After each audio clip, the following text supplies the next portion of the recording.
Hello everybody, my name is Zampier Beep and welcome back. Today we're going to be finally talking about Brightline West. The last video came with some really unfortunate timing immediately after we had gotten the news about the federal state partnership grants, so I'm glad that I can finally bring this to you all. While my channel is not focused on projects outside of California high-speed rail, I do have ways of integrating Brightline West into what I focus on. That being said, I would like to thank Marcus from the Alan Fisher Discord server for helping me source some of the documents I will be using in today's video, as this would not have been possible without his help. Next up, feel free to join our Discord server. We have a lot of cool discussions and discuss a variety of different topics, ranging from housing projects to future transit lines to even Sentinel-2 updates. The link is down in the description below. Now with that out of the way, let's move on to the latest Sentinel-2 update. So, remember when I talked about how the weather might get a bit more cloudy in the winter months? So we're finally starting to experience that. As you can see on the right here, December 17th satellite imagery is almost completely cloudy with very little clear spots on it. So we're going to be stuck with only December 12th's satellite imagery. We might have to go several weeks without seeing a clear Sentinel-2 update, so be prepared to not see much in the way of progress updates for at least maybe the next two videos. On the left, you can see December 7th, and on the right, you can see December 12th. So right now, we're on the south side of Angiola, and as you can see right here, the right-of-way is being worked on, and if we update it a little bit, you can see that they're piling up a bit of dirt now for the embankments. This is a good sign because it means that they're going to continue working on this and prepare the ground so that if there is flooding in this area again during this winter, we won't have to wait for the flooding to end to be able to continue work. Moving a bit further north, here at Avenue 128, you can see that some land clearing work is ongoing on the north and south side of the road. What's important is that on the south side of the road there's work being done, which means that this piece of land has probably been purchased. That's good news, as it means that we are getting closer and closer to having a continuous right-of-way. Moving north to Corcoran, as you can see on the left, this canal relocation is pretty close to being done, and if you see on the right, it might be very hard to tell, but the canal has been filled in from Niles Avenue all the way to this area right here where my mouse is. This is good news, as it means that they are probably getting ready to relocate this canal, which means that this right-of-way is going to be ready for construction soon, giving us even more of a continuous section. Now at the SR-43 South Overcrossing, you can see that even more land is being cleared here, and the roadway is now fully removed. This is a good sign, as it means that construction is moving forward at a pretty decent pace. We should start seeing some structure preparation underway. Moving north to the Hanford Viaduct, you can see that the deck right here is now fully hardened. Not much else has been done here though, and we probably will not be seeing too much progress made here, at least until the utility relocations here at Grangeville Boulevard are complete and the Grangeville Boulevard grade separation can be done. Moving on to Fargo Avenue, you can see that the land around the bottom of the embankments is being bulldozed again.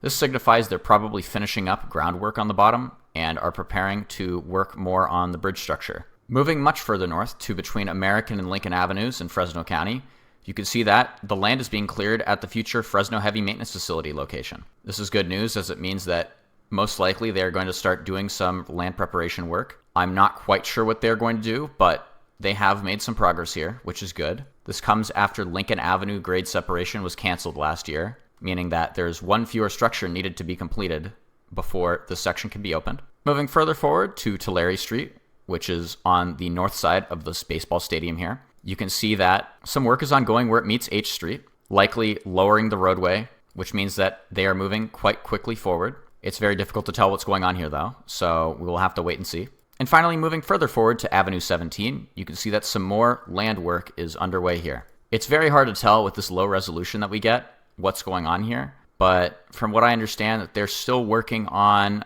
utility relocations in preparation for the embankments to be built up. You can see that the future roadway has been cleared on the right side, as it has been for a while now, and hopefully we see them pave that soon. Other than that, that completes our Sentinel-2 update. Time to move on to today's topic. So here we are on Open Railway Map, and if I zoom in a little bit, you can see California High-Speed Rail on the left, ends up right in downtown LA, but you also see this other red dashed line over here on the right. This is Brightline West. Now, Brightline West is a topic that is actually tangentially related to my focus here on the channel, which is California High-Speed Rail, and that is as a result of a future project that I will discuss called the High Desert Corridor, which will be linking these two together. Now, this project has been mired in a lot of issues over the last few decades. So this initially started out as a project called Desert Express, and Desert Express was going to be a project going from the north side of Victorville, 10 miles north of the city of Victorville, all the way to the Vegas Strip up here in the north. Now, as the project was originally proposed, the project would have started, as I showed earlier, at Dale Evans Parkway. A station would have been on the north side of the roadway, and it would have gone all the way to either Allegiant Stadium here off of Russell Road, or all the way up to here off of Flamingo Road. As you can see, the red dashed line doesn't reach anywhere near here, and you can see that the red dashed line terminates here on the south side of Warm Springs Road. So what's going to happen here is Brightline is planning on developing land on the Vegas Strip, potentially building a brand new casino, and building subdivisions nearby. This doesn't come as a surprise to me, as Brightline's main business model is not actually running trains, it seems. It's land development. This is the same way that the Los Angeles Red Cars were run, where they were extended way out into the far reaches of the LA region, and the land around them was sold, providing the developers a lot of money. They would continue running out streetcars and developing more and more land until eventually they ran out of land that was easily accessible. And by that point, cars had become far more common, and the red cars were no longer the main mode of transit, which resulted in the red car going bankrupt and being bought out by National City Lines, which resulted in the layout we see today. Now, why I went on this tangent is pretty important here. What Brightline wants to do is develop land around these stations to help fund the construction. They're working with several investors to fund this $12 billion project, and one of the ways that you can easily finance these things is by developing suburbs. By building a high-speed train from Victorville into the LA basin, you provide people with a faster alternative of getting there that is significantly cheaper. Now, I do not support sprawl, but I think this is an interesting business plan. Now, Brightline does not explicitly state any of these things in their business plans, but it is implied based on their station locations, as a station location 10 miles north of any urban area makes almost 0 sense for any reason other than developing land in the area. So what is Brightline planning? They want to build a train from Rancho Cucamonga's Metrolink station along the median of I-15, continuing, merging with what previously was the 215 on the Cajon Pass, and then finally reaching the summit here. It will then continue down the median of I-15 all the way until it reaches Las Vegas. Now, there's something important to note about running a freeway median high-speed rail train. Brightline West is cutting costs by doing minimal modifications to existing infrastructure. They're making almost no modifications to the curvatures of both the freeway and the tracks. This is great for saving money, but it is not good for reducing travel times, as the train has to slow down and speed up frequently. Now, as you can see, I-15 is not the most straight freeway. There are long sections of straight track that can be built, but between those sections of straight track are tight curves meant for 60-mile-an-hour freeway speeds. Keep in mind this is a shorter distance than California high-speed rail between Los Angeles and San Francisco, and it will take longer. One of the reasons why this is important is that where this train ends is not where the majority of people live in the LA area. The least dense parts of the LA region are near Rancho Cucamonga, which means that ridership is going to be very difficult to gain. City Nerd did a video on this a couple of weeks ago, which you can find linked in the card on the top right. Shout out to City Nerd for doing all the math on that. Now, someone coming from Los Angeles or any of the regions in Orange County or Santa Monica or the San Fernando Valley would have to drive nearly an hour and a half to get to this Metrolink station. Alternatively, you could ride Metrolink, which comes once an hour to Rancho Cucamonga. Now, this seems fine, but it means that you can't carry that many people. Metrolink is capacity constrained. Their trackage is largely single-tracked, as you can see on this yellow line here, which means that they can't run very many trains very frequently. Brightline West wants to carry as many people as possible. Now, Brightline West started out as another project called Desert Express. This project was started in around 2005, and they initially predicted that this project would cost about $5 billion. This is in 2010 dollars. This project has had, as I mentioned before, numerous delays and has had a large number of issues. For example, here are the plan and profile drawings of the preferred alternative for Desert Express. These documents were produced in 2011, And these are in the same format as the California High-Speed Rail environmental documents, as these are all EIRs. So I'm not going to focus too much on it. What I will focus on are the differences. As you can see here, the original idea for the Victorville station was here at Dale Evans Road. The roadway would cross over the tracks, which would eventually travel on to the High Desert Corridor to Palmdale. The station would be built out in this area, and the maintenance facility would be on a strange curve over here and be built right along the freeway. Now, with the design changes, this is not happening, as the high-speed rail station will be built in the median of I-15, right at Dale Evans Road. And as you can see, the original plan was to have the tracks be on the north side of the freeway. Now, the original proposal was to have a top speed of 150 miles per hour with an average speed of 101 miles per hour. This would mean that the train is slightly faster than driving, but nowhere near as fast as flying, especially if the terminus is Victorville, or more likely, the desert near Victorville. So we can move on to today. The heavy maintenance facility is going to be built near Sloan, right over by Vegas, in this area right here. Now, as I zoom in here, we can switch to the project changes image, which shows the new yard. This will be in a very weird location, as accessing the yard requires you to switch back down a hill and then back up into the yard. Now, here is the design for the station at Dale Evans Parkway. You can see that the station platform is in the middle of the track. These blue lines are concrete barriers blocking vehicle traffic from being able to travel onto the tracks. There is space left on the north side for a bypass track. And you can see here, maintenance of way track structure will go over the top of the freeway, and there will likely be a maintenance of way facility on the south side here. Maintenance of way facilities being where track work can be done, where track maintenance machines will be stored. And now we can move on to operating plans. Now, these operating plans vary depending on which source you go to. But here, Brightline has said a train every 22 to 23 minutes in each direction. So 45 minutes between each train going one way. The majority of the alignment will be single-tracked with 9 passing sidings. All trains will be 7 cars long, and all trains will be coupled together, being double length. The plan is to run about 90 trains during a 24-hour period, 630 trains a week, and 32,850 trains a year. Now, each train set of 7 cars has a capacity of 400 people, and they expect to have a ridership of 11,377,000 trips per year, with a capacity of 26,800 trips per year. And now on the bottom here, you can see their estimated yearly ridership. You can see that it starts out at 11,257,000 here, and by the time you reach year 20, you are going to see 12,300,000 trips per year. Moving onward, we can see that the train schedule is a train every 45 minutes in each direction, as I said.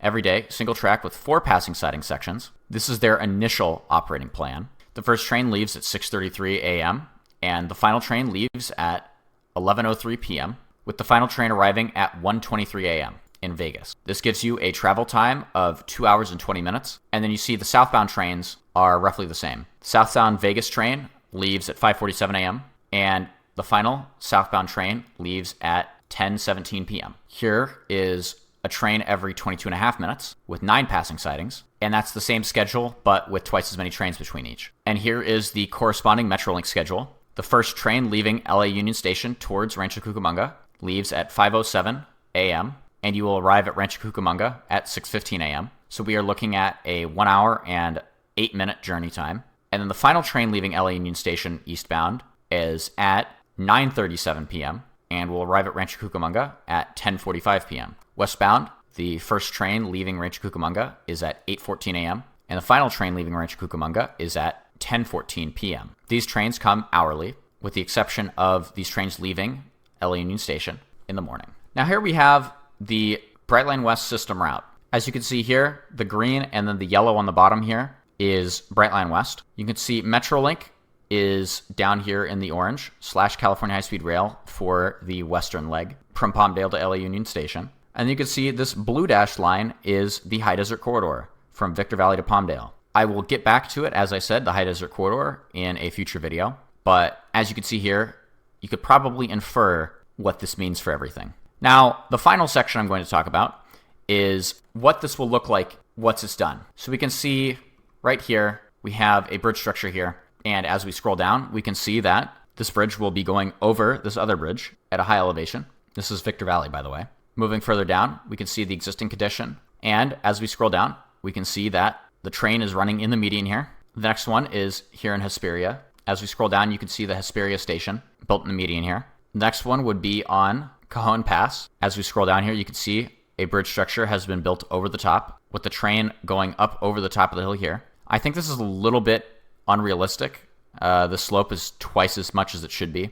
Another one on Cajon Pass. We can see another bridge structure with an embankment here. And here further down at Cajon Pass, we'd see the train on a retained embankment well above the height of the roadway. We continue further down. Here is Cajon National Forest, and we can see the train. You can see that the train just barely shows up on the farther freeway alignment. So on Cajon Pass, the freeway separates, and right here you can see where this would be. This is probably the least affected view area of all of them, as it follows right along the existing freeway right-of-way, and as such doesn't look that much different. Finally, we move down to this existing condition here, and it's entirely unchanged. You can see that there is a very small footprint here. You might be able to see the catenary poles here, right in the background there. Compared to the existing view, it's not that visible. There are no differences between these two images as far as I can tell, so I'm going to ignore this one. This one, however, there are differences. You can see that the train is now in the median here, whereas previously there was just grass. Another image here at San Bernardino National Forest. You can see freeway existing here, and then now there's a train down the middle. Another bridge here, and you can see the train is going over it as well. Now, I think these are the most representative of what we should see here, and probably give us a pretty good look at what it would look like before the train arrives. And these are probably the most important images of all, as this is basically free advertising for high-speed rail trains, because you see people driving on the freeway and then you see a train driving by. You see a train flying by at 3 times the speed. Here you can see in a very crunchy image, which I'm not sure why they're using such low qualities, but you can see nothing over there. And as we scroll down, you can see just barely the catenary poles on the horizon there. Almost nothing has been changed of this viewpoint. And here we go. Another one, meeting the freeway. Boom, train exists. I personally think this improves the view, as this was fairly boring originally, but seeing a train fly by at 100 miles an hour would be pretty interesting. I don't know, maybe it's just me. Here we are at I-15 in Rancho Cucamonga area. You can see this intersection here at an interchange. And as we scroll down, you can see the train on a viaduct here. This is a lot shorter than it would be in real life, but it gives you a pretty good estimation of what it would look like.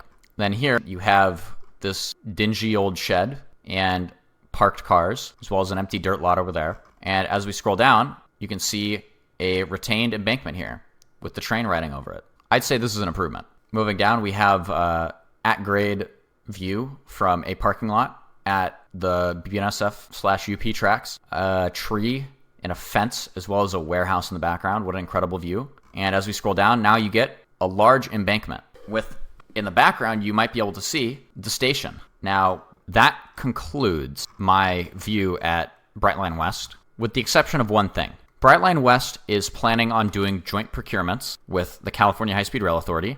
And with these joint procurements, Brightline West will effectively be purchasing the same train set as California High-Speed Rail, the same rail equipment as High-Speed Rail, the same overhead catenary as California High-Speed Rail, and the same rails as California High-Speed Rail. Now, I'm going to say it right now. This is really good news, as it means that there's going to be compatibility and essentially a standard for high-speed rail in both California and Nevada, and potentially even future projects elsewhere in the country. What this also means is that Brightline West is effectively choosing which train set California High-Speed Rail will be purchasing. This is a big deal, as we haven't gotten the contract for train procurement yet.